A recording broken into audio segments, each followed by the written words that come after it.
Well, hello. I've been expecting you. My name is Tanner, and I'd like to welcome you back to my YouTube channel. A happy Halloween to you all. For this, the spookiest night of the year, I will be telling you the second of the spooky stories that I have picked out. The link to the first one will be up in the cards and in the description down below.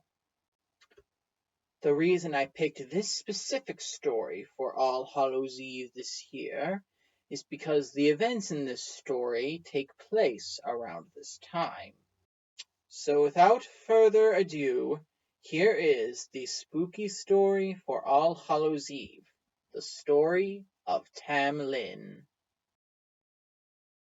This story starts with a warning. If a young maiden passes through the woods of Carterhaugh in Scotland, she must leave behind an offering in the form of either a piece of jewelry, such as a ring, or a cloak, specifically a cloak made of green fabric, for these woods are haunted by the handsome spirit of Tam Lin. If she does not leave either of these offerings behind, he will take something else from her in the form of her maidenhood, if you know what I'm talking about. Now, at the time during which this story takes place, there was once a young woman by the name of Janet. Her father was the wealthy owner of the land surrounding the woods of Carterhaugh, and as a token of his love for her, he gave Janet the woods to call her very own. One day she took a stroll through the woods and came upon a beautiful rose bush.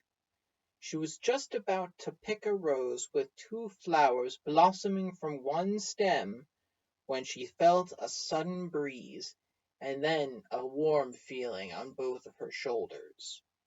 She turned around, and behind her, with both of his hands placed on her shoulders, was Tam Lin himself, his body emitting an ethereal glow, his blond locks moving as if in a breeze that only affected him, and his piercing blue eyes locked with her green ones. "Young maiden," he said to her, in a voice that seemed to come from the rustle of the wind in the trees, "why do you wander my woods? Have you not heard the stories about maidens who wander in my woods?" Janet had indeed heard these stories, but happened to forget to bring an offering with her. However, she had planned this, because every other suitor that came to court her was not at all what she wanted for a husband. So that very night Tam Lin seduced her, and after their meeting Janet went back to her father's castle. A few weeks later Janet discovered she was indeed pregnant. When her father discovered this, he asked her, "Which of my knights is responsible for this?" "Papa, no one is responsible for this baby but me. But if you must know, the stories you used to tell me were true, because the father of this child was in fact Tam Lin himself." With this, she walked back into the woods, searching for the father of her child. After a few minutes he appeared to her. "Please, Tam Lin," Janet said to him, "how did you become a spirit?" "It's a long story," he said. "I once was human, like yourself, and one day I was riding my horse, but something spooked him.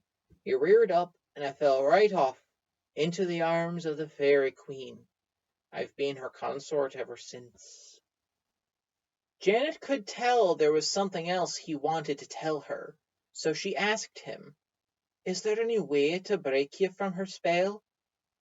"There is a way, but we need to hurry, for every 7 years, on All Hallows Eve, the Fae need to make a sacrifice as a tithe to the fiery abyss itself.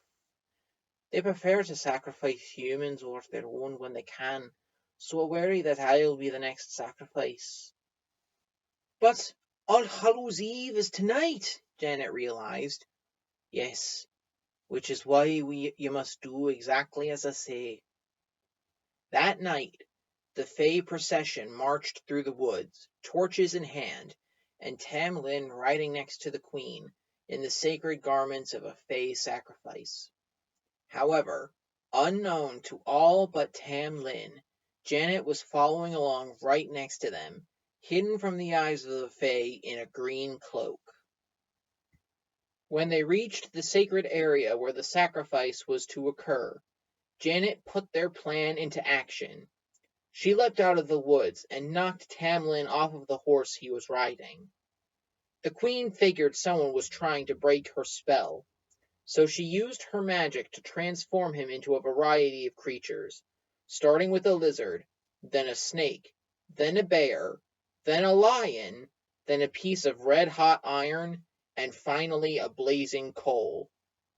But through all of this, Jenna kept hold, for Tam Lin told her that, since he was the father of her child, no matter what form he took, he would not harm her.